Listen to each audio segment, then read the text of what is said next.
ప్రార్థన చేసుకుందాం. సర్వోన్నతుడైనటువంటి మా దేవుడా, సర్వ శుభములను దయచేసేటువంటి మా కన్న తండ్రి,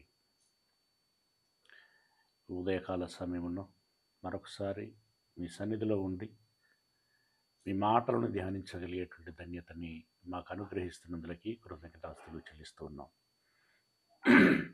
దేవా, మంచి ఏకాగ్రతను, మెలకువను, మీ మాటలను ఉన్నట్లుగా అర్థం చేసుకొని మీ మనస్సుకు తగినట్లుగా మేము నడుచుకొని బ్రతికి మీ యొక్క కృపకు పాత్రముగా ఉండగలిగేటువంటి ధన్యతని మాకు అనుగ్రహించమని వేడుకుంటున్నాం.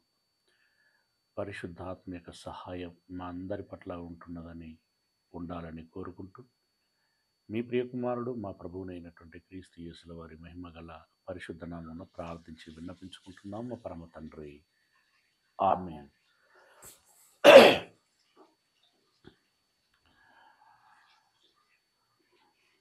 మరొకసారి మీ అందరికీ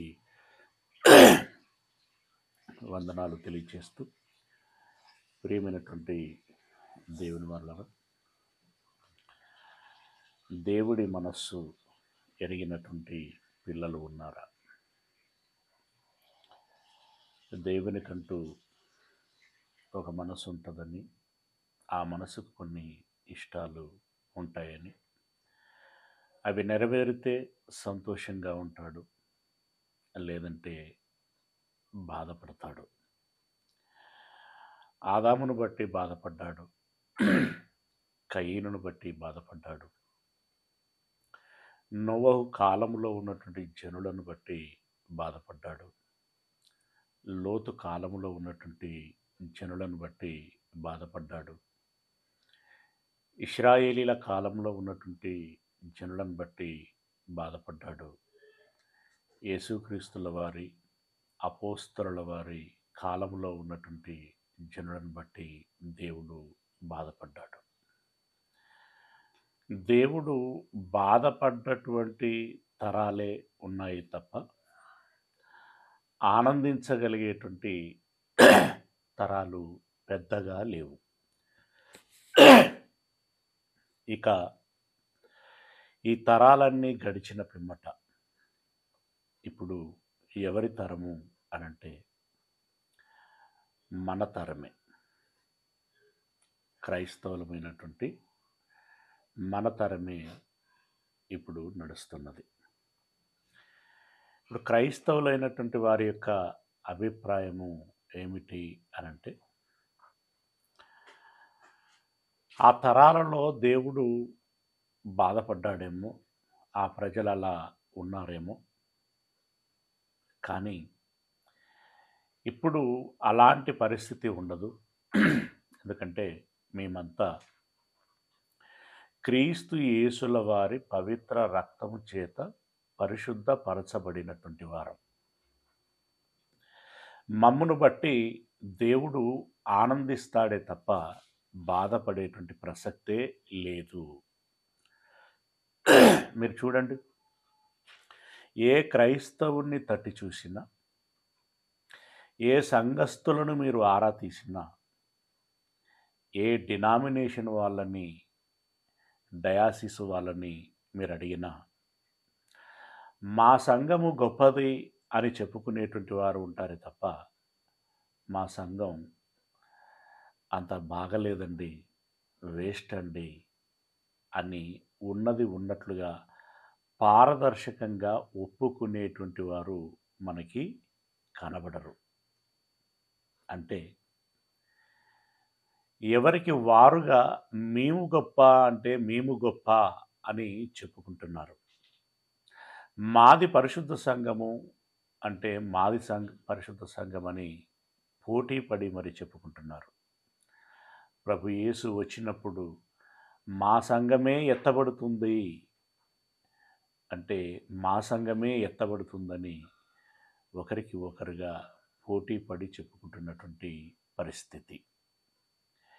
ఈ మధ్యలో నెలకొని ఉన్నటువంటి పరిస్థితులను బట్టి ఏదో ఐక్యంగా ఉన్నామని చెప్పుకుంటున్నారే తప్ప వాస్తవానికి ఐక్యత లేదు. సఖ్యత లేదు. ఐక్యత ఉంటే వాక్యములో ఏకీభవించాలి కదా! ఐక్యత ఉంటే వాక్యపు క్రమములో ఏకీభవించాలి. నిజంగా వీరు అనుకుంటున్నట్లుగా లేదా వీరు చెప్పుచున్నట్లుగా నేడు ఉన్నటువంటి క్రైస్తవులను బట్టి దేవుడు ఆనందిస్తున్నాడా? వాస్తవిక పరిస్థితిని తెలుసుకునేటువంటి ప్రయత్నం చేద్దాం. ఏమండి?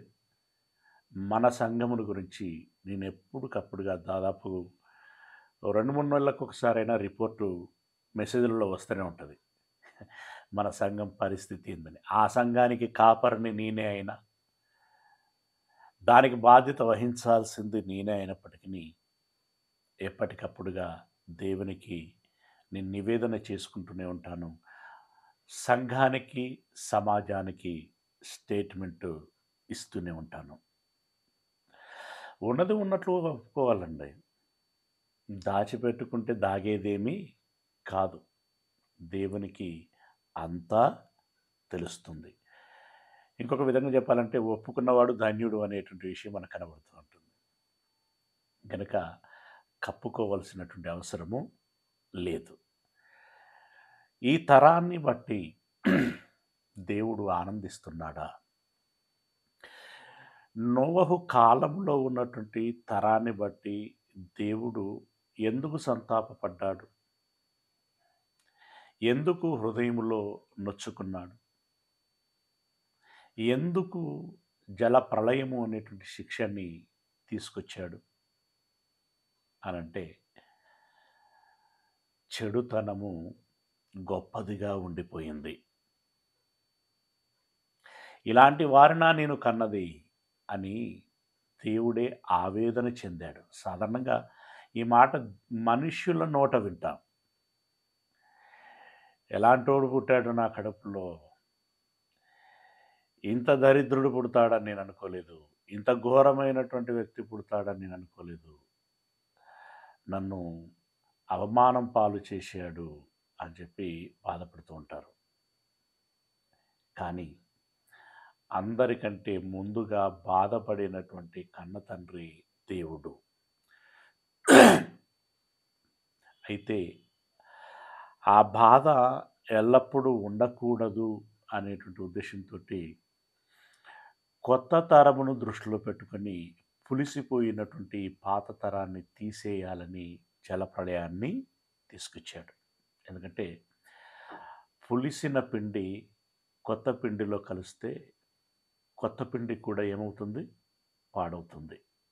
అలా పాడవ్వకూడదు అనేటువంటి ఉద్దేశంతో పులిసిపోయిన స్వభావం కలిగిన జనులను తీసేశాడు.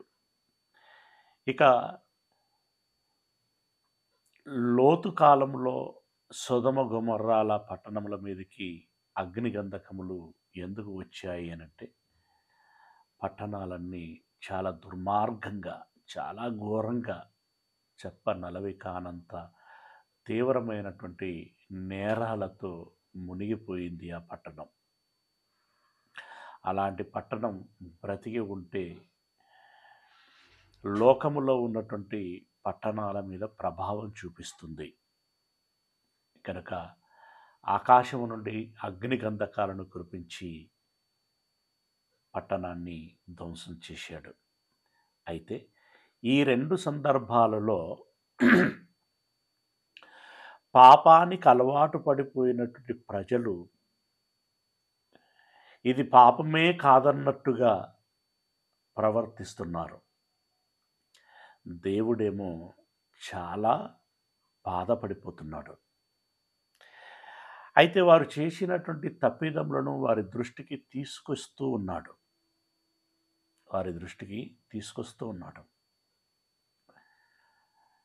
జలప్రళయము కాలంలో మీకు తెలిసిందే కదా, ప్రవక్తల చేత చెప్పించాడు. స్వయంగా నోవహుతోటే చెప్పించాడు. అలాగే యేసు ప్రభుల వారు ఆత్మరూపముగా వెళ్ళి చెబుతూ ఉన్నాడు.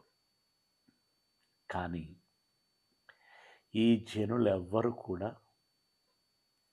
నోవహు మాటను కానీ స్వయంగా స్వయంగా యేసు ప్రభుల వారి మాటను కానీ ఖాతరు చేయలేదండి. మీరు మాకు నేర్పిస్తారా? మేము తప్పు చేస్తున్నామని చెప్పింది మీకెవడు? వారు వారి వ్యాపకాలలో ఉండిపోయారే తప్ప వీళ్ళేదో చెప్పుచున్నారు, అది నిజమా అని ఆలోచించి నిజమైతే మనము దాన్ని మార్చుకుందాము అనేటువంటి ప్రయత్నం ఎవరు చేయలేదు. చేయకపోగా ఇది పెద్ద విషయమే కాదన్నట్టుగా, ఇదొక సమస్యే కాదన్నట్టుగా లెక్కలేనితనముతో వారు రోజువారీగా ఏ విధంగా అయితే ఉంటున్నారో ఆ విధంగానే ఉండిపోయారట. జనులు తినుచు త్రాగుచు ఉన్నారు, పెళ్ళికి ఇచ్చుచు చేసుకొనుచు ఉన్నారు. అంటే వారి బిజీలో వాళ్ళు ఉన్నారు, అసలు లెక్కే లేదు. నోవహు ఓడెందుకు కట్టుకుంటున్నాడు, ఈ భక్తులు మనకెందుకు బోధలు చేస్తున్నారు, ఈ విషయాల మీద వారికి పట్టింపే లేదు. పని లేక ప్రయాసపడుచున్నారు అనుకున్నారు వాళ్ళు. అయితే వీరు భోజనము వడ్డించుకొని యథావిధిగా రోజు భోంచేసినట్టుగానే భోజనము వడ్డించుకొని పల్లెములో అన్నము కలుపుకొని ముద్ద గొంతులో వేసుకున్న తర్వాత ఆ గొంతు నుండి కడుపులోనికి దిగక మునిపే ఊహించని తరుణములో జలములు వచ్చి వారి గొంతును మూసేశాయి. విలవిలలాడి చచ్చిపోయారండి, విలవిలలాడి చచ్చిపోయారు. ఇప్పుడు నీరు మొత్తంగా కమ్మేస్తే మనిషి ఎలాంటి చావు చస్తాడండి? ఊపిరాడక గిజగిజ కొట్టుకొని చచ్చిపోతాడు. ఏమి తిందుమా, ఏమి త్రాగుదుమా, ఎలా సుఖించుదుమా అనేటువంటి తీరుతెన్నుల్లో ఉన్నటువంటి వారు వీరి మాటలను లెక్క చేయకుండా యథావిధిగా రోజు తిన్నట్టుగానే తింటాము, ఈ రోజు సంతృప్తి పడ్డట్టుగానే సంతృప్తి పడతాము అనేటువంటి దృక్పథంతో వారు భోజనపు ముద్ద కడుపులో గొంతులో వేసుకుంటూ ఉంటుండగా ఆ గొంతులోనికి జారక మునిపే జలప్రలయము వచ్చి ముంచేసింది. పెళ్ళిళ్ళకు ఇచ్చుచు, పెళ్ళి చేసుకొనుచు, పెళ్ళి చేసుకున్న తర్వాత మొదటి రాత్రి కాక మునుపే ఏ మంచములో పవలిద్దాము అని వారు అనుకుని ఉంటుంటారో ఆ మంచాలని ముంచెత్తాయి జలప్రలయము. ప్రియులరా, ఆ సందర్భాలని మనము బైబిల్లో చూడగలిగినట్లయితే లూకాసు వార్త 17వ అధ్యాయము, లూకాసు వార్త 17వ అధ్యాయము 26వ వచనం నుండి. లూకాసు వార్త 17వ అధ్యాయము 26వ వచనం నుండి. ఈ విషయంలో ఎంత తీవ్రత ఉంటే కానీ దేవుడు మన దృష్టికి తీసుకురావాలండి? అవును, విషయంలో తీవ్రత ఉంది. అప్పుడెప్పుడో వేల సంవత్సరాల క్రితం జరిగిపోయినటువంటి సంఘటనలని, సందర్భాలని ఇప్పుడు మన దృష్టికి ఎందుకు తీసుకొస్తున్నాడు? ఇప్పటికీ ఎందుకు తీసుకొస్తున్నాడు అని ఆలోచిస్తే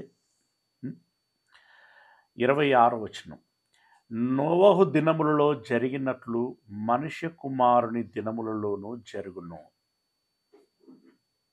మనుష్య కుమారుడు అంటే ఎవరండి? యేసు ప్రభుల వారి కాలంలో. అవును. ఇప్పుడు క్రీస్తును ధరించుకున్న క్రైస్తవుల కాలం అంటే మన కాలం అన్నమాట. మన కాలము. ఇప్పుడు కూడా అలాగే జరుగుతుందట.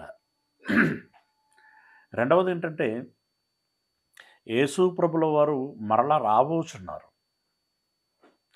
రాబోయే కాలము నాటికి కూడా పరిస్థితి ఇలాగే ఉంటుంది అని చెప్తున్నాడు. అది. వివరంగా చెప్తున్నాడు చూడండి 27వ వచనంలో. నోవహు ఓడలోనికి వెళ్ళిన దినము వరకు సుమారు 100 సంవత్సరాల సుదీర్ఘ నిర్మాణం. అన్ని రోజులు వాళ్ళకి ప్రకటించబడుతూనే ఉన్నది. ఈయన ఓడ కట్టాడు, జీవరాశులన్నిటినీ అందులో ప్రవేశపెట్టాడు. ఇలా కుటుంబం అంతా ఓడలోనికి వెళ్ళింది. ఇక ద్వారము మూసుకునేటువంటి ఓడ యొక్క ద్వారము మూసేసేటువంటి సమయం వచ్చింది. నోవహు ఓడలోనికి వెళ్ళిన దినం వరకు అంటే లాస్ట్ డే జనులు తినుచు త్రాగుచు పెండ్లాడుచు పెళ్లికి ఇయ్యబడుచు నుండిరి. అంతలో జలప్రళయము వచ్చి వారందరినీ నాశనం చేసెను. అంటే నాశనం చేసేంత వరకు వాళ్ళు మేలుకొనలేదండి, జాగ్రత్త పడలేదండి. నాశనములోనికి వెళ్ళారే తప్ప దీన్ని తప్పించుకోవటానికి వీళ్ళు చెబుచున్నటువంటి ప్రయత్నం కాసింతన్న చేద్దాము అనేటువంటి ఆలోచన వాళ్ళు చేయలేదు. ఆ ప్రయత్నం చేయలేదు. అలాగే లోతు దినములలో జరిగినట్టు జరుగును. లోతు దినములలో ఏం జరిగింది? జనులు తినుచు త్రాగుచు కొనుచు అమ్ముచు నారు నాటుచు ఇండ్లు కట్టుచూ నుండిరి. Busy busy busy busy. దేవుడంటే లెక్క లేదు, దేవుని మాట అంటే లెక్క లేదు, దేవుని జనులంటే లెక్క లేదు. వాళ్ళ ఇష్టము, వాళ్ళ సంతోషము, వాళ్ళ ఆనందమే పరమ ధ్యేయంగా వారు బ్రతకటం జరిగింది. ఇక్కడ కూడా సేమ్ తినుచు త్రాగుచు, తర్వాత అమ్ముచు నారు నాటుచు ఇండ్లు కట్టుచూ ఉండిరి. ఇంకా బిజీగా ఉన్నారు వీళ్ళు. నారు నాటటం, అమ్మటం, కొనటం, వ్యాపారం. తింటున్నారు, త్రాగుచున్నారు, అమ్ముతున్నారు, కొంటున్నారు, నారు నాటుచున్నారు, పంటలు పండించుకుంటున్నారు. చాలా బిజీగా ఉన్నారు. ఇన్నిటికి ఇంత సమయం ఇచ్చారే తప్ప దేవుని మాటకు సమయం ఇయ్యలేదు. ఏమనంటే బిజీ. పైగా వారి వాంఛలు ఏవైతే ఉంటున్నాయో వాటికి మాత్రము కొరత లేదండి. వాటిని తీర్చుకుంటున్నారు.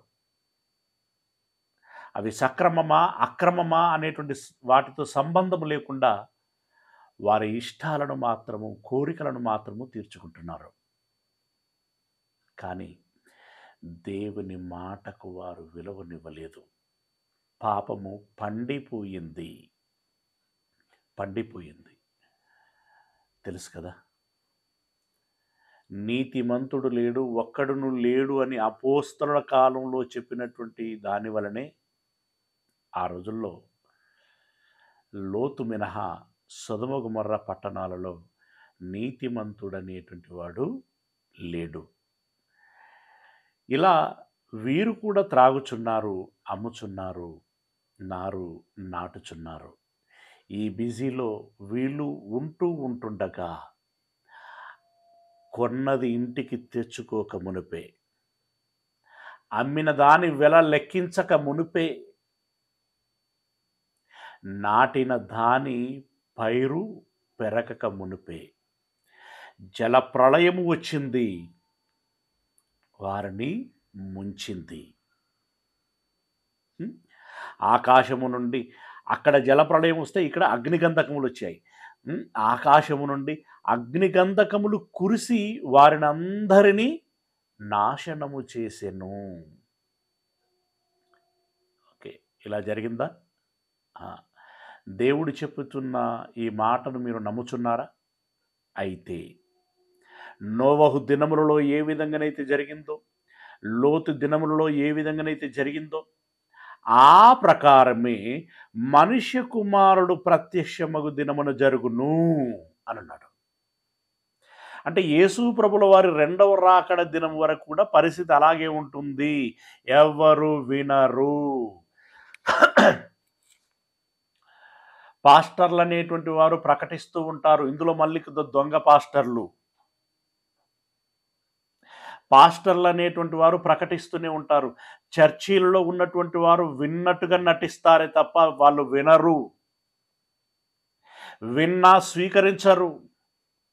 స్వీకరించిన ఆ ప్రకారంగా మలుచుకోవాలని ప్రయత్నము చెయ్యరు. అంత నటన, అంత వేషధారణ. మీరు ఒకసారి చూడండి, అది నిజమా కాదా, అవునో కాదో ఒకసారి ఆరా తీయండి. మీకు తెలిసిన మేరకి ఉన్నటువంటి సంఘాలు అయితే ఎన్నైతే ఉన్నాయో, ఎంతమంది క్రైస్తవులు అయితే ఉన్నారో, నటించే వారి సంఖ్య 90% కంటే ఎక్కువగా ఉంటుంది. జీవించేటువంటి వారి సంఖ్య 10% లోపే ఉంటుంది. అది కూడా ప్రశ్నార్థకమే.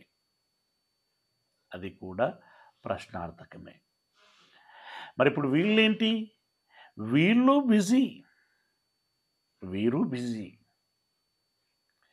ప్రార్థించలేరు, ధ్యానించలేరు, ఆ ప్రకారంగా ప్రవర్తించలేరు, ఆ క్రియలను చేయలేరు. ఎందుకు? వారికి ఇష్టాలు ఉన్నాయి, వారికి కోరికలు ఉన్నాయి, వారికి లక్ష్యాలు ఉన్నాయి. ఈ లోక సంబంధంగా వారికి లక్ష్యాలు ఉన్నాయి. వ్యాపారంలో ఇంత సాధించాలని కొందరు, ఉద్యోగంలో ఇంత ఎదగాలని ఇంకొందరు, సంపాదన ఇంత సంపాదించాలని మరికొందరు, పిల్లలు స్టేటస్ అని చెప్పి వారికి సంబంధించినటువంటి లక్ష్యాలను పెట్టుకొని దేవుని మాటకు విలువనివ్వనటువంటి పరిస్థితి, ఖాతరు చేయనటువంటి పరిస్థితి. ఏ లక్ష్యాలనైతే వీళ్ళు పెట్టుకుంటున్నారో ఆ లక్ష్యాలు తీరటం సంగతి పక్కకు పెట్టండి. ప్రమాదము ఒకనాడు జలప్రళయము వచ్చినట్టుగా వస్తుంది, ఒకనాడు అగ్ని గంధకములు వచ్చినట్టుగా వస్తుంది. చూడండి, గొప్ప గొప్పవారు, ఈ లోకము దృష్టిలో గొప్ప గొప్పవారు అనబడినటువంటి వారి యొక్క మరణం ఎలా వచ్చింది? ఆకస్మికంగా. ఇంకెంత పరిపాలన చేయాలనుకున్నదో, ఇంకేమేమి చేయాలనుకున్నదో ఇందిరాగాంధీ. చనిపోతానని తెలిసి మరణించిందా? లేదు. రాజీవ్ గాంధీ లేదు. మహాత్మా గాంధీ లేదండి. సుభాష్ చంద్రబోస్ లేదు. రాజశేఖర్ రెడ్డి లేదు. ప్రముఖుల పిల్లలు లేదు. ఎప్పుడు ఏమి జరుగుతుందో, ఏ రకంగా మరణము ముంచుకొస్తుందో, ఎవరిని ఎలా మూసేస్తుందో తెలియదు. మన పోకడ తెలియదు, యేసయ్య రాకడ తెలియదు.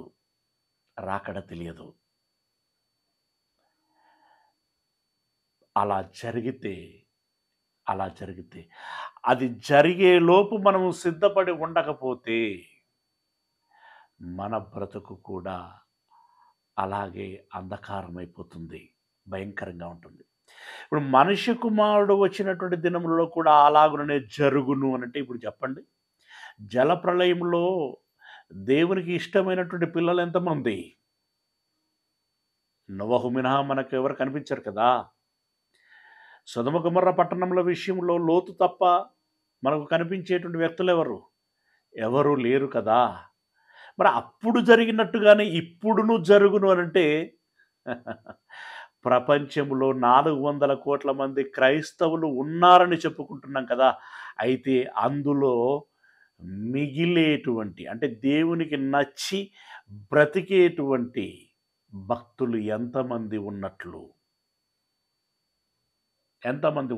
అలాగే జరుగును అన్నాడు కదా.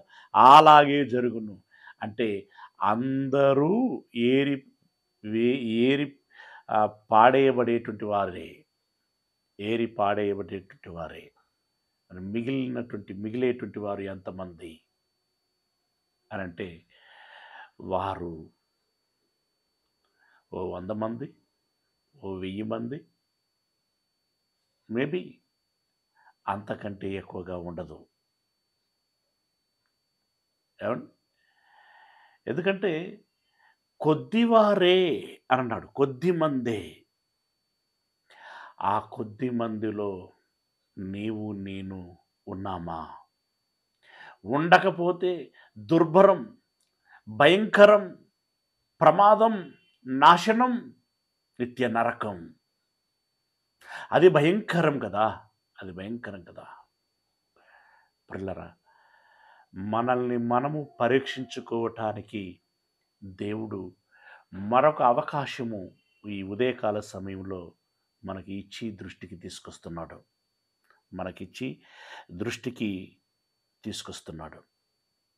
ఒకసారి ఆలోచించండి, మన జీవితాలేంటి, మన బ్రతుకులేంటి.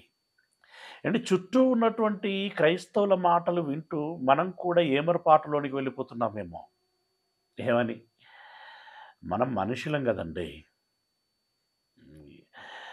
ఉన్నది ఉన్నట్లుగా వాక్యంలో రాసిపెట్టినట్టుగా గీత గీసినట్టే బ్రతకాలంటే అవుతుందా? కొన్ని విషయాలను చూసి చూడనట్టుగా ఉండాలి. మనం అన్ని భూతద్దంలో పెట్టి చూడకూడదు, పట్టించుకోకూడదు. మనం యేసుని నమ్మామా, బాప్తిసం తీసుకున్నామా, చల్తా అయిపోయా. మనం ఎప్పుడైతే బాప్తిసం తీసుకున్నామో క్రీస్తును ధరించుకున్నాం, క్రైస్తవులు మనం. ఆ ముద్ర ఉంటే చాలు, ఆ పేరు ఉంటే చాలు.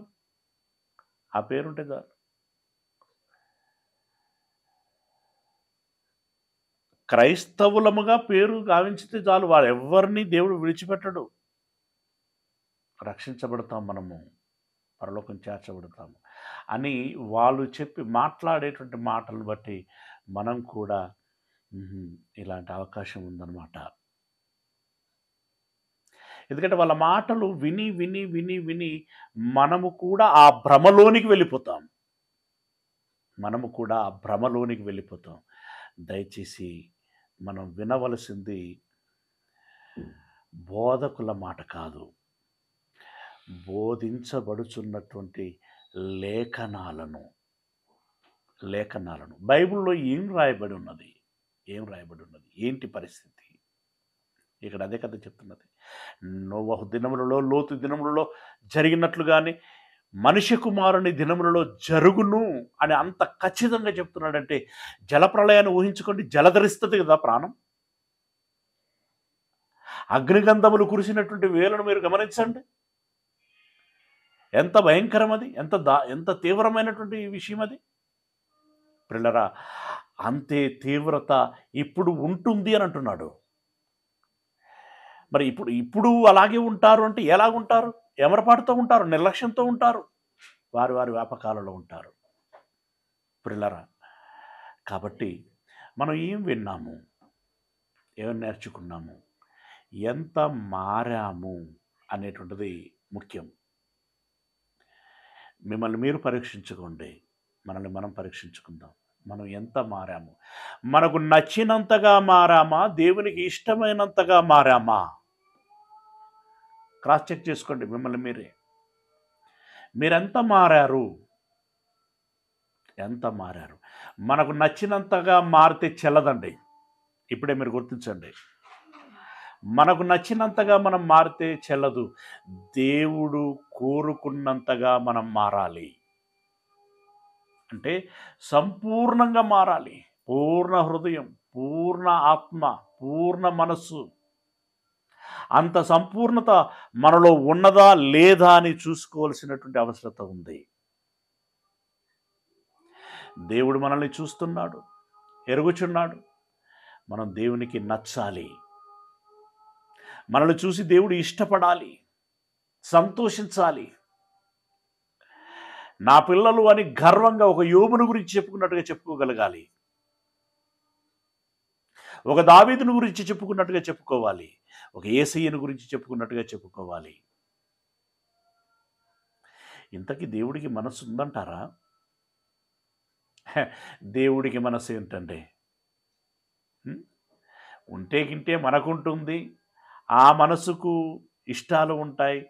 ఆనందించటం, బాధపడటం అనేది మనకుంటుంది. కానీ దేవుడికి ఏముంటుంది అని అనుకునేటువంటి వారు కూడా ఉన్నారు. అయితే దేవుడికి మనసు ఉందో లేదో దేవుని మాటల్లోనే ఒకసారి గమనించేటువంటి ప్రయత్నం చేద్దాం. రోమపత్రిక 11వ అధ్యాయము, రోమపత్రిక 11వ అధ్యాయము 34వ వచనము. 11వ అధ్యాయం 34వ వచనం. ఇక్కడ ఏమంటున్నాడు చూడండి. ప్రభువు మనస్సును ఎరిగిన వాడు ఎవడు? ప్రభువు అంటే ఇక్కడ పెద్ద అక్షరాలు ఉన్నాయి కదండి, థిక్ లెటర్స్, పెద్ద అక్షరాలు ఇవ్వబడ్డాయంటే అది తండ్రి అయిన దేవుడి గురించి చెప్పబడుతున్నటువంటి మాట. ఆ దేవుడి మనస్సును ఎరిగిన వాడు ఎవడు అని అన్నాడు. అంటే దాని అర్థం ఏంటి? ఆ దేవునికంటూ ఒక మనస్సు ఉంది, కానీ ఆ మనస్సుని ఎరిగిన వాడు ఎవడు లేడు అని అంటున్నాడు. ఎంతమంది ఆ దేవుని మనసుని ఎరుగుచున్నారు? ఎంతమంది దేవుని అంతరంగాన్ని ఎరుగుచున్నారు? దేవునికి ఒక మనస్సు ఉంది, ఎరిగిన వాడు ఎవడు అని ప్రశ్నిస్తున్నాడు అనంటే, ప్రభువు మనస్సును ఎరిగినటువంటి వాడు ఎవడు? క్వశ్చన్ మార్క్ ఉంది అక్కడ. ఎవడు అని అంటున్నాడంటే దాని అర్థం ఎవరు లేరండి.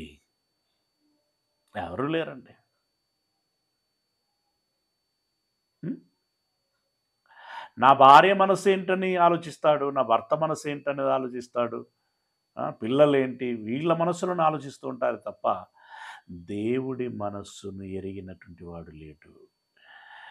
నా భార్య మనసు గాయపడితే అమ్మో ఇంకేమైనా ఉందా అని అనుకుంటాడు, భర్త మనసు గాయపడితే ఇంకేమైనా ఉందా అని అనుకుంటాడు. కానీ దేవుని మనసు గాయపడితే బాబోయ్ అని ఆలోచించేటువంటి ప్రయత్నం చేయడు.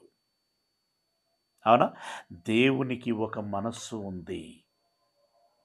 ఇంతకీ ఆ దేవుని మనస్సు అంటే ఆ దేవుడు ఏం కోరుకుంటున్నాడు? దేవునికి ఒక మనస్సు ఉంది. ఆ మనస్సుకు నచ్చినట్లుగా బ్రతికినటువంటి భక్తులు కొద్దిమంది ఉన్నారు. అందులో దావీదుని గురించి చెప్పబడింది కదండి. దావీదుని గురించి ఏమని చెప్పబడింది?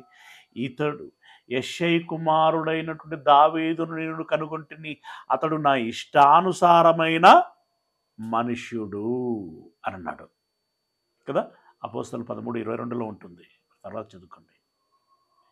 నా ఇష్టానుసారమైన మనుష్యుడు, అతడు నా ఉద్దేశములన్నీ నెరవేర్చువాడు అని అన్నాడు. అవునా? మరి మనము ఎవరి ఇష్టానుసారమైనటువంటి మనుషులం? ఓకే, దేవుడికి ఒక మనస్సు ఉంది.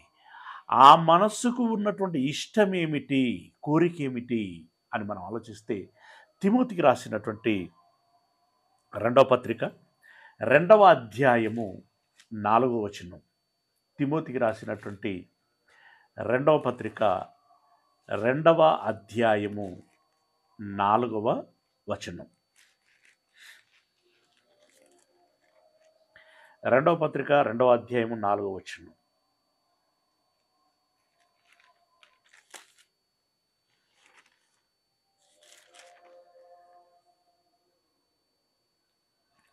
మొదటి పత్రిక 2వ అధ్యాయము 4వ వచనం. ఆయన మనుషులందరూ రక్షణ పొంది సత్యమును గూర్చిన అనుభవ జ్ఞానము గలవారై ఉండవలనని ఇచ్చయించుచున్నాడు. ఇదండి, మనుషులందరికీ సత్యం తెలియాలి. సత్యం మీన్స్ ఏదైతే జరిగిందో, జరుగుచున్నదో, జరగబోచున్నదో అది తెలియాలి. ఫ్యాక్ట్ 100% ఉన్నది ఉన్నట్లుగా తెలియాలి. మనుషులందరూ సత్యమును గూర్చిన అనుభవము అని అన్నాడు. సత్యం అంటే ఏంటండి? సత్యం అంటే, అయ్యా వీరినందరినీ సత్యమునందు ప్రతిష్ఠించుము, నీ వాక్యమే సత్యము అని అంటాడు. ఎక్కడుంటుంది ఈ మాట? యోహాను 17:17లో ఉంటుంది. మీరు తర్వాత చదువుకోండి. సత్యమనగా వాక్యం, వాక్యమనగా దేవుని మాట. దేవుని మాట అంటే దేవుని మనస్సు, దేవుని ఆంతరంగము. దేవుని యొక్క ఆంతరంగం ఏంటో, ఆయన ఇష్టమేంటో మాటల ద్వారా వెల్లడి చేశాడు. అది వాక్యపు రూపములో ఈరోజు మన చేతుల్లో ఉంది. ఈ 66 పుస్తకాల సమగ్ర అవగాహన మనం చేసుకుంటే దేవుని మనస్సు మనకి అర్థమైపోతుంది. దేవుని మనస్సు అర్థమైన నాడు మన మనస్సు ప్రేరేపించబడుతుంది, కదులుతుంది. దేవుని మనస్సును అనుసరించి మన మనస్సు నడుచుకోవటానికి ప్రయత్నం చేస్తుంది. సత్యమును గూర్చిన అనుభవ జ్ఞానం కలిగిన వారే అనుభవించాలి అని అంటున్నాడు. సత్యమును ఎరగాలి, ఎరిగిన దానిని అనుభవించాలి. అనుభవించాలంటే, అనుభవించటం అంటే, వాక్యాన్ని అనుభవించటం అంటే దొంగతనం చేయకూడదు, అది ఎక్స్పీరియన్స్ అయి ఉండాలి. ఇప్పుడు దొంగతనం చేస్తేనే మనకిది లభిస్తుంది, గడుస్తుంది అన్నటువంటి పరిస్థితుల్లో కూడా నీవు దొంగతనం చేయకుండా ఉన్నటువంటి ఆ అనుభవము అనేటువంటిది నీకు ఉండాలి. అబద్ధము ఆడకుండా ఉండటము అనేటువంటి అనుభవం నీకు ఉండాలి. మోసం చేయకుండా ఉండటము అనేటువంటి అనుభవం నీకు ఉండాలి. ఆ పరిస్థితులు, అలాంటి వాతావరణము మన చుట్టూ ఉన్న, మన మీదికి ఒత్తిడి తీసుకొస్తున్నా, అలా తప్పు చేయటానికి పలు విధాలుగా పరిస్థితులు అక్కడ కల్పించబడుచున్నా మనము ఆ తప్పులు చేయకుండా ఉండాలి. అలాగే చేయవలసినటువంటి ఒప్పు, నిన్ను వలనే పొరుగువారిని ప్రేమించుము, ఆదరించుము, అవసరాలు తీర్చుము, సువార్త ప్రకటించుము, రక్షణలోనికి నడిపించుము, నిన్ను నీవు త్యాగం చేసుకో, సమర్పించుకో, కుడి చెంప మీద కొడితే ఎడమ చెంప చూపించు. ఇవి కూడా అనుభవాలలో ఉండాలి. సత్యమును గూర్చిన అనుభవ జ్ఞానమునంటే ఈ అనుభవము మనలో ఉండాలి. ఇవన్నీ అనుభవించి దేవుని చేత శభాషను అనిపించుకుని దేవుడు అనుగ్రహించే రక్షణని మనం పొందుకోవాలి. ఇది దేవుడు కోరుకుంటున్నటువంటి నిజమైనటువంటి కోరిక. ఎస్, అదండి దేవుని అంతరంగం ఏంటంటే, ఇదిగో మనము సత్యమును ఎరగాలి, ఆ సత్యమును ఎరిగిన అనుభవ జ్ఞానం కలిగి ఉండాలి. ఆ అనుభవము పొందినటువంటి వారమై దేవుని మెప్పించి, ఒప్పించి, దైవాశీర్వాదమునకు పాత్రలమై నిత్య జీవములోనికి వెళ్ళాలి. నిత్య జీవంలోనికి వెళ్ళాలి. అలా కొద్దిమంది భక్తులు వెళ్ళారు. అందులో ఒక దావీదును గురించి సాక్ష్యం ఇచ్చాడు. మనము రోమపత్రిక 12వ అధ్యాయము, రోమపత్రిక 12వ అధ్యాయము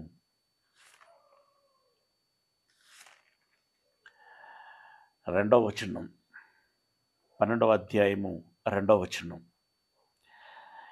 మీరు ఈ లోక మర్యాదను అనుసరింపక అని అన్నాడు. లోకానికి ఒక మర్యాద ఉంటుందండి. ఆ లోక మర్యాదకు మంచి చెడుతో సంబంధము లేదు. లోక మర్యాదకి మంచి చెడుతో సంబంధం లేదు. వాటిని గురించి మనం లోతుగా విశ్లేషించుకుంటే చాలా చాలా సంగతులు కనబడతాయి. చాలా చాలా సంగతులు కనబడతాయి. ఈ లోక మర్యాదను అనుసరింపక ఉత్తమమును, అనుకూలమును, సంపూర్ణమునై ఉన్న దేవుని చిత్తమేదో ఉత్తమమట, అనుకూలమట, సంపూర్ణమట. పదాల డెప్త్ను మీరు గమనించాలి. ఉత్తమమును, అనుకూలమును, సంపూర్ణమునై ఉన్న దేవుని చిత్తమేదో పరీక్షించి తెలుసుకొనున్నట్లు మీరు మనస్సు మారి నూతన మగుట వలన రూపాంతరము పొందండి. అంటే ఇప్పటికైనా మారండి. ఇప్పటికైనా మారండి. నిన్నటికి ఈ రోజుకి మనలో తేడా కనిపించాలి. పోనీ ఈ రోజుకి రేపటికైనా తేడా మనలో కనపడాలి. మనకే కనపడాలి. మనకే కనపడాలి. ఇతరులెవరికో కనపడాలి అనేటువంటి ఆలోచన అవసరం లేదు. మనకు కనపడాలి. దేవునికి కనపడాలి. దేవునికి కనపడాలి. లోక మర్యాదను అనుసరించకండి. అందరూ చేస్తున్నారు కదండి, మనం కూడా అలా చేయకపోతే అందరూ మనల్ని ఓ వింతగా చూస్తారు, రకరకాలుగా మాట్లాడుకుంటారు. అబ్బో వీళ్ళకే తెలుసా అని అనుకుంటారు. కానీ చేయండి. అందరూ క్రిస్మస్ చేస్తున్నారు, మనము చేద్దామండి. అందరూ ఇంటి మీద స్టార్ పెట్టుకుంటున్నారు, మనము పెట్టుకుందామండి.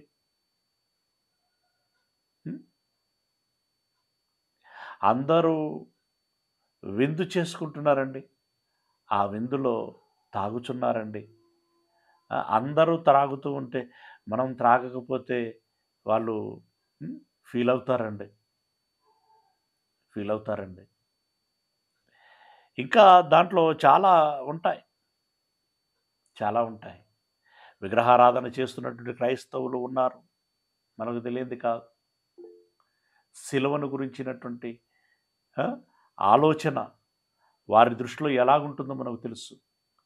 మనము అలాంటి ఆచారంలోనే ఉంటాం. లోక మర్యాద, ఇందులో అనేక విషయాల యొక్క విశ్లేషణ ఉంటుంది, అది గమనించాలి. లోక మర్యాదలో మనం వెళ్ళకుండా ఉత్తమమును, అనుకూలమును, సంపూర్ణమునై ఉన్న దేవుని చిత్తము ఏంటో పరీక్షించండి, తెలుసుకోండి. అలా తెలుసుకొని దానికి అనుకూలంగా మీరు రూపాంతరము చెందండి, మారండి అని అంటున్నాడు. పేతురు గారు రాసినటువంటి మొదటి పత్రిక 4వ అధ్యాయము, పేతురు గారు రాసినటువంటి మొదటి పత్రిక 4వ అధ్యాయము 2వ వచనము. 4వ అధ్యాయము 2వ వచనము. శరీర విషయములో శ్రమపడిన వాడు శరీరమందు జీవించిన మిగిలిన కాలము ఇక మీదట మనుజాశలను అనుసరించి నడుచుకొనక. మనుష్యునికి కొన్ని ఆశలుంటాయి, ఆశలను అనుసరించి నడుచుకొనక దేవుని ఇష్టానుసారముగానే, జస్ట్ ఓన్లీ ఏముండాలి, దేవుని ఇష్టానుసారముగానే నడుచుకున్నట్లు పాపముతో జోలి ఇక నేమీ లేక ఉండండి. దేవుని ఇష్టానుసారముగా నడుచుకోండి. మనుజాశలను అనుసరించి నడుచుకుంటే అది పాపము. దేవుని ఇష్టానుసారంగా బ్రతకకపోతే అది పాపము అని తేట తెల్లం చేస్తున్నాడు. తీతుకు రాసినటువంటి పత్రిక 1వ అధ్యాయము 2వ వచనము. తీతుకు రాసినటువంటి పత్రిక 1వ అధ్యాయము 2వ వచనము. నిత్య జీవమును గూర్చిన నిరీక్షణతో కూడిన భక్తికి ఆధారమగు సత్య విషయమైన అనుభవ జ్ఞానము. భక్తికి ఆధారము సత్యమైతే ఆ సత్యమును గూర్చిన అనుభవము నీలో ఉండాలి అని అంటున్నాడు. అనుభవ జ్ఞానం. సత్యం అంటే ఏం చెప్పుకున్నాం ఇందాక? సత్యం అనగా వాక్యం. ఆ వాక్య అనుభవము మీలో ఉండాలి అని అంటున్నాడు. మీలో అంటే మనలో ఉండాలి. మనందరిలో ఆ అనుభవము కలిగినటువంటి వారమై ఉండాలి. అలా దేవుని ఇష్టాన్ని జరిగించి దైవానుగ్రహమునకు పాత్రలమై నిత్య జీవాన్ని పొందుకోగలగాలి. అలా కాకుండా పెడచెవిన పెట్టి నిర్లక్ష్యంగా వ్యవహరించి దేవుని హృదయాన్ని గాయపరిచి దైవాగ్రహమునకు పాత్రలమై నశించిపోయేటువంటి వారిలో ఒకరంగా మనం ఉండకూడదు. దేవుడు ఆ మాటను కూడా వెల్లడి చేసుకున్నాడు కదండి. దేవుడు ఆ మాటను కూడా వెల్లడి చేసుకున్నాడు. వేగంగా ఆ మాటలు చూసుకొని ముగించుకుందాం. యెహెజ్కేలు గ్రంథం 18వ అధ్యాయము. యెహెజ్కేలు గ్రంథము 18వ అధ్యాయము 23వ వచనము. యెహెజ్కేలు గ్రంథం 18వ అధ్యాయము 23వ వచనము. దుష్టులు మరణము నొందుట చేత నాకు ఏమాత్రమైన సంతోషము కలుగునా? దుష్టులే కావచ్చు, కానీ వారు నా పిల్లలే కదా. వారు చస్తూ ఉంటే ఒక కన్న తండ్రిగా నేను ఎలా సంతోషించగలను? ఎలా నెమ్మదిగా ఉండగలను? నో. దుష్టులు మరణము నొందుట చేత నాకేమాత్రమైన సంతోషము కలుగునా? వారు తమ ప్రవర్తనను దిద్దుకొని. ఎంత మంచి చాయిస్ ఇస్తున్నాడు చూడండి. ఉన్నత చదువులు చదువుకోవటానికి 1 సంవత్సరం పాటు పలక మీద దిద్దుకునేటువంటి అవకాశం పిల్లవాడికి దొరికినట్లుగా మీ ప్రవర్తనను దిద్దుకొని బ్రతుకుటయే నాకు సంతోషము. ఇదే ప్రభువు యెహోవా వాక్కు. దేవునికి సంతోషం కలిగించేటువంటి విషయం ఏంటంటే నీ ప్రవర్తనను దిద్దుకోవాలి. బోర్డు మీద తప్పు రాశామా? రాస్తే ఏం చేస్తాం? డస్టర్ తీసుకొని దాన్ని తుడిచేసి మరలా ఒప్పు రాయటానికి ప్రయత్నం చేస్తాం. అవునా? అలా నీ హృదయములో ఉన్నటువంటి తప్పును తుప్పును మొత్తం తుడిచేయి. ఒప్పును మాత్రమే హృదయం అనేటువంటి పలక మీద రాసుకో, సరిచేసుకో. అప్పుడు దేవుడు సంతోషిస్తాడు. 33వ అధ్యాయము, ఇందులోనే 33వ అధ్యాయము 11వ వచనం. యెహెజ్కేలు గ్రంథం 33వ అధ్యాయము 11వ వచనము. కాగా వారితో ఇట్లనము, నా జీవము తోడు దుర్మార్గుడు మరణము నొందుట వలన నాకు సంతోషము లేదు. ఇప్పుడు వాడు దుర్మార్గుడు గనక, వాడు ఇక్కడికి వచ్చే అర్హత వాడికి లేదు గనక తప్పనిసరి అయి వాడిని నరకములోనికి పంపించాల్సి వస్తున్నదే తప్ప అలాంటి వాడిని నరకమును పంపించటం మూలంగా నా ఈగో ఏదో సాటిస్ఫాక్షన్ అవుతుంది అనేటువంటి ఉద్దేశంతో వాడిని నరకానికి పంపించటం లేదు. నేను బాధపడుతూనే ఉన్నాను. దుర్మార్గుడు మరణము నొందుట వలన నాకు సంతోషము లేదు. దుర్మార్గుడు తన దుర్మార్గత నుండి మరలి బ్రతుకుట వలన నాకు సంతోషము కలుగును అన్నాడు. దుర్మార్గుడు తన దుర్మార్గతను విడిచి మరలుట వలన అంటే మనిషి మారితే దేవుడు సంతోషిస్తాడు అని అంటున్నాడు. పేతురు రాసిన మొదటి పత్రిక 3వ అధ్యాయము.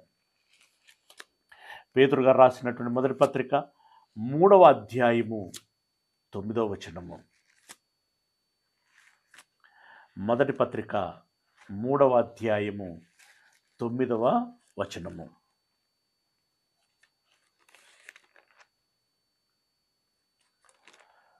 9వ వచనం ఏమంటున్నాడు?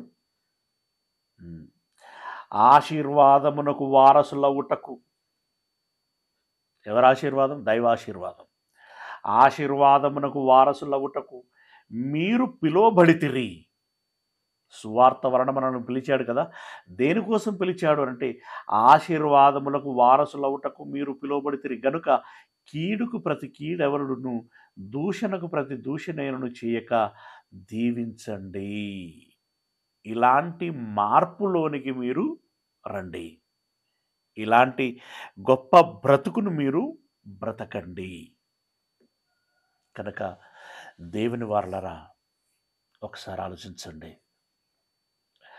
6000 సంవత్సరాలుగా, చిన్న కాలం కాదు కదా, వందల, ఇంకా మాటకు వస్తే 1000 కోట్ల జనాభాలో ఆదాము తరం నుండి నేటి తరం వరకు యేసయ్య ఎప్పుడు రాబోతున్నాడో మనకు ఖచ్చితంగా తెలియదు, కానీ సమీపం అని మాత్రం చెప్పాడు. ఆయన వచ్చే నాటికి కూడా ఎలా ఉంటారు అని చెప్పాడు కదా. ఎలా ఉంటారు అని చెప్పాడు.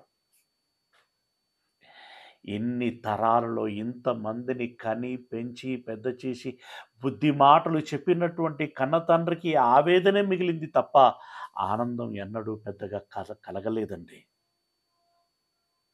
అయితే గుడ్డిలో మెల్ల అన్నట్టుగా అప్పుడప్పుడు కొన్ని తురుపు ముక్కలు, వేగు చుక్కలు దేవుణ్ణి ఆనందపరిచాయి. అలాంటి వాటిలో ఒక హేబేలు, అలాంటి వాడిలో ఒక హానోకు, ఒక నోవహు, ఒక అబ్రహాము, ఇసాకు, యాకోబులు, ఆ తదుపరి కొంతమంది భక్తులు, ఒక సమూయేలు, ఒక దావీదు, ఒక దెబోరా, ఒక ఎస్తేరు, ఒక ఏలియా, ఒక ఎలీషా, ఒక షూనేమీరాలు. మీరు బైబిల్ అంతటిని ఒకసారి వడపోయండి, ఎంతమంది కనపడతారు మనకి? 1, 2 రాసుకోవచ్చండి వీళ్ళ పేర్లు. పాపుల పేర్లు రాయలేమేమో, కానీ రాయలేం కదండి. పాపుల పేర్లు రాయగలుగుతామా? కోటాను కోట్లు కదా, వాళ్ళ పేర్లు రాయలేం. అదే పరిశుద్ధుల పేర్లు, దేవునికి ఇష్టమైనటువంటి వారి పేర్లు, చెప్పుకోదగినటువంటి వాళ్ళ పేర్లు రాయగలము. వారిని బట్టి సంతోషించినటువంటి దేవుడు, ఒక యేసయ్య, ఒక పేతురు, ఒక యోహాను, ఒక స్టెఫెను, ఒక యాకోబు, ఒక పౌలు, ఒక తిమోతి, తీతు, ఈ భక్తులు ఎవరైతే ఉన్నారో, మరియలు ఉన్నారు కదా, మరియలు, ఇంకా ఇతరత్రమైన స్త్రీలు ఉన్నారు. వీళ్ళను బట్టి దేవుడు సంతోషించాడు. మరి అంతేనా? మనల్ని గురించి దేవుడు, మనల్ని బట్టి దేవుడు సంతోషించకూడదా? దేవుడు వాళ్ళను గురించి నేను సంతోషించానని గర్వంగా చెప్పుకున్నట్లుగా, ఒక యోబుని గురించి చెప్పుకున్నట్లుగా, మనల్ని గురించి దేవుడు ఎందుకు చెప్పుకోకూడదు? ఇదిగో, ఒక దీపికను బట్టి నేను సంతోషిస్తున్నాను, ఒక స్వరాజ్యను బట్టి నేను సంతోషిస్తున్నాను, ఒక నిస్సీని బట్టి, ఒక రాజును బట్టి, ఒక జనార్దన్ను బట్టి, ఒక జయశాలిని బట్టి, ఒక ఆశను బట్టి, ఒక ఆనందన్నను బట్టి, ఒక రమేష్ను బట్టి నేను సంతోషిస్తున్నాను అని దేవుడు ఎందుకు అనుకోకూడదు? మనల్ని గురించి ఆయన ఎందుకు రాసుకోకూడదు? అలా దేవుడు ఆనందించేటువంటి విధంగా మనం ఎదుగుదాం. భక్తుల సరసన మన పేర్లు కూడా స్థిరము చేసుకుందాం, సుస్థిరం చేసుకుందాం. కనుక ప్రియులరా, మన మనస్సులను అనుసరించి బ్రతకటం మానేద్దాం. దేవుని మనస్సును అనుసరించి బ్రతకటం అలవర్చుకుందాం. సాధన చేద్దాం, అభ్యాసం చేద్దాం, సాధించేటువంటి ప్రయత్నం చేద్దాం. సాధనతో సాధించేటువంటి ప్రయత్నం చేద్దాం. లక్ష్యాన్ని నెరవేర్చుకుందాం. ఇది గురి తప్పకుండా ప్రయత్నం చేద్దాం. చిన్న చిన్న కష్టాలు రావచ్చు, అవాంతరాలు రావచ్చు, వాటిని లెక్క చేయాల్సినటువంటి అవసరం లేదు. వాటిని అధిగమిద్దాం.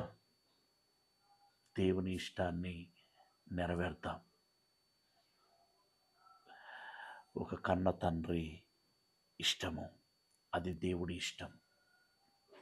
దాన్ని మీరు గౌరవిస్తారని, స్వీకరిస్తారని, ఆచరిస్తారని, దేవుణ్ణి ఆనందపరుస్తారని, అలా దేవుని మనస్సును చూరగొని, బలా నా ఇష్టమైన కుమారుడా, నా నమ్మకమైన కుమారుడా, నా ఎద్దకు రండని ఆయన చాచిన చేతుల్లోనికి, ఆ ఒడిలోనికి మీరు వెళతారని ఆశిస్తూ ఈ మాటల్ని ముగిస్తున్నాను.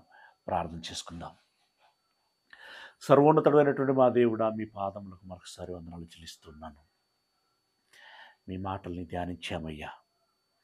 విన్న ఏ మాట నిష్ప్రయోజనం కాకుండా మా హృదయాల్లో నాటండి, ఫలింపచేయండి. మమ్మల్ని అందరినీ మీ చేతులకు అప్పగించుకుంటున్నాం అయ్యా. మమ్మల్ని, మా కుటుంబాలని దీవించండి.